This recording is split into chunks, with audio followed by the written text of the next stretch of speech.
My name is Diane Dunlevey and I am Vice Chair for the Asian Fire Service Association. So there are two Vice Chairs currently, myself and Dal. We support the Chair in their role as the face of AFSA currently. So we have lots of different roles in AFSA and we kind of chip in where necessary, but Dal and I are a front-facing element of AFSA currently at the moment. I've been involved with AFSA for about 10 years. Shortly after I joined Staffordshire Fire and Rescue, I met Jack Tarr. I've worked very closely with Jack for those 10 years. I've held various positions on the executive. Last year I was chair, which was absolutely brilliant. I had full support from my own fire and rescue service to do that and still do have. I also was the author of Smoke and Mirrors, a document that AFSA commissioned to look at where fire and rescue services were currently in the equality, diversity and inclusion agenda.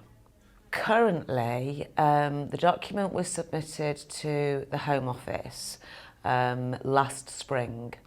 The Home Office made some observations and suggestions to myself and the other author, Roger Klein. Roger and I discussed that with the Home Office. We made the edits where we saw applicable. Some of them we didn't agree with.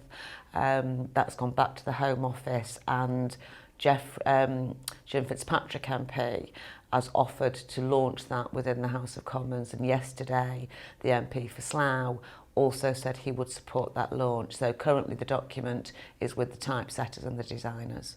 What AFSA has given me is access. I have access, as well as my own service, and I don't want to leave that out. I am in a privileged position in a fire and rescue service as an E&D professional, in that I do have autonomy within my service, but I also have that autonomy within AFSA, and I am allowed, if you like, to explore the issues that I think are relevant to AFSA and the Fire and Rescue Service nationally, and I'm entrusted to do that, and that is very empowering, that sort of trust from my own service and from AFSA. Jack Tarr himself is a door opener, so where you might have limited access, Jack Tarr Singh opens doors, and those doors, once they're opened by Jack, remain open. There is a lot of credibility in AFSA, and I am very proud to have done Smoke and Mirrors under an AFSA badge. AFSA's subscription fee is low compared to other organisations where you are a subscriber. And the other major difference with AFSA is that you get more than your money's worth.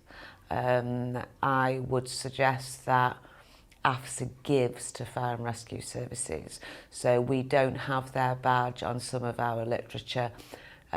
We are, whereas in some respects I think that we might have badges and we're doing another organisation's advertising for them. That's not the case with AFSA. It's incredibly valuable to be in this network, and I think it's unprecedented. I really do, and we, like any sort of association family, we are very open with each other, and we're very relaxed, we are very informal, but when we need to step up to the mark, we become incredibly effective.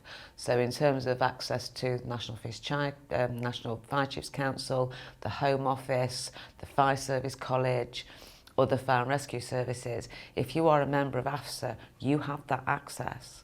And as I say, the price that we pay in financial terms is wiped out by the benefit that we get back, which will ultimately save services money. I suppose that they've nurtured something in me which I might not even known was there, and I think that I am more outwardly confident, even though that might be a little bit of a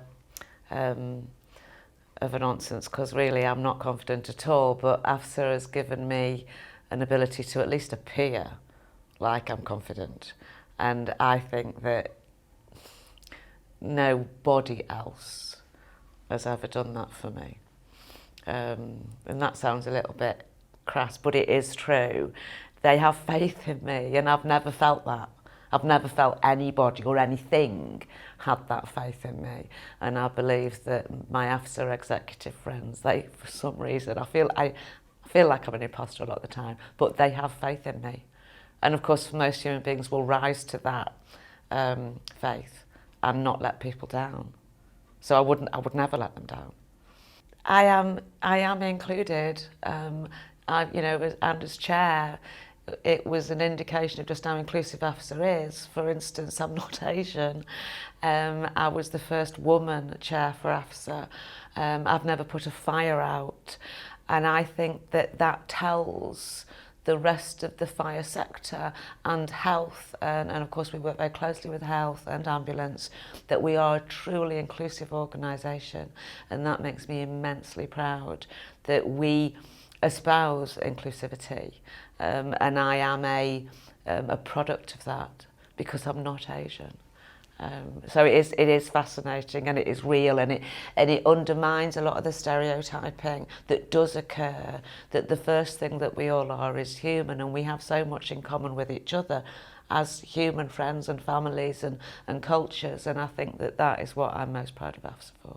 The one word for me I would describe AFSA as is family. They are the brothers and sisters that, well, certainly Jack Torrey's the elder, terribly irritating brother that I never had. There is a reliance there, there is an acceptance, there is an unconditional fondness, and that is like a family. And like I say, it does sound a bit cheesy, but it is the way I feel about AFSA. So I grumble, we all do, we all moan and we bitch, just like families do, and we come together as this sort of bond that we all have with each other, and I just think that's unique. I really do. As I say, I think as an inclusive employee-led association, it is superior and more effective than any other that I tend to be in contact with. And that's not to disrespect any of those at all.